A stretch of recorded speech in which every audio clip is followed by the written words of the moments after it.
बिस्मिल्लाहिर्रहमानिर्रहीम। अस्सलाम वालेकुम। क्या हाल चाल है? मैं हूं आपकी आपी जान और आप देख रहे हैं मेरा YouTube channel A to Z foods. आज हम रमज़ान स्पेशल में बना रहे हैं दही फुल्कियाँ। ये बहुत आसान रेसिपी है, जल्दी तैयार हो जाती है और आप इस रेसिपी की वीडियो को आखिर तक ज़रूर देखिएगा। इसका कोई भी स्टेप जो है उसको स्किप मत कीजिएगा। बहुत मज़ेदार बनती हैं और ज़रूर बनाइएगा। तो चलिए बनाते हैं फुल्कियाँ। फुल्कियाँ बनाने के लिए सबसे पहले हमें बेसन चाहिए 1.5 कप, काली मिर्च हाफ़ टी स्पून, लाल मिर्च हाफ़ टी स्पून, हल्दी हाफ़ टी स्पून, नमक हाफ़ टी स्पून, मीठा सोडा 1/4 टी स्पून यानी चम्मच का चौथाई हिस्सा। अब इन सबको मिक्स कर लेंगे और फिर थोड़ा थोड़ा पानी शामिल करके पेस्ट बना लेंगे। पेस्ट देखें इतना पतला होना चाहिए। अब इस मिक्सचर को 10 मिनट के लिए एक साइड पे रख देंगे और दूसरी तरफ हम दही तैयार कर लेंगे।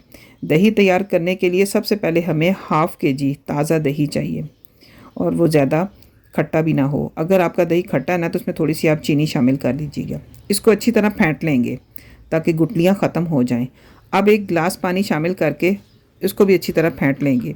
दही पतला होना चाहिए। तो लीजिए, दही भी तैयार है, बेसन भी तैयार है। अब बनाते हैं फुल्कियाँ।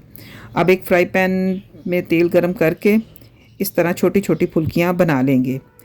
फुल्कियाँ जब फूलना शुरू हो जाए ना तो समझे कि ये बहुत ही बेस्ट फुल्कियाँ बनी हैं।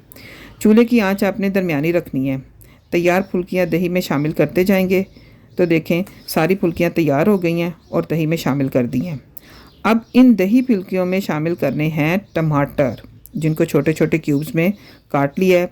साथ ही खीरा, वो भी बारीक बारीक कटा हुआ, चॉप किया हुआ, छोटा सा प्याज और पुदीने के पत्ते और एक अदद उबला हुआ आलू और वो भी क्यूब्स की शक्ल में कटा हुआ।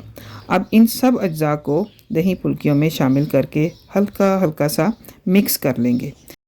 लीजिए, अब बारी है मसालों की, जिसमें काली मिर्च हमने डालनी है हाफ़ टी स्पून, नमक अब अपने टेस्ट के मुताबिक डालें और सफ़ेद ज़ीरा भुना हुआ कुटा हुआ वो भी हाफ़ टी स्पून। अब इन सब को भी हल्का हल्का सा आपने मिक्स कर लेना है और ऊपर से पुदीना स्प्रिंकल कर दें और इन सब को ना आधे घंटे के लिए फ्रिज में रख दें। आधे घंटे के बाद देखें ठंडी ठंडी मज़ेदार चटपटी फुल्कियाँ तैयार हैं और इसको इफ्तारी में ज़रूर बनाएं और मज़े से खाएं और अपने जो बनाने वाले हैं ना उनको दुआएं दें।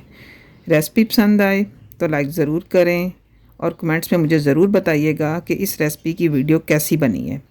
नए देखने वालों से गुजारिश है कि चैनल को सब्सक्राइब करें, बेल आइकॉन को प्रेस करें। ये बहुत ज़रूरी है ताकि हर नई आने वाली वीडियो आप तक बआसानी पहुंचती रहे। आखिर में अल्लाह ताला से दुआ है अल्लाह ताला आपके लिए और आपके घर वालों के लिए आसानियाँ पैदा करे। आमीन सुम्मा आमीन। अल्लाह हाफिज़।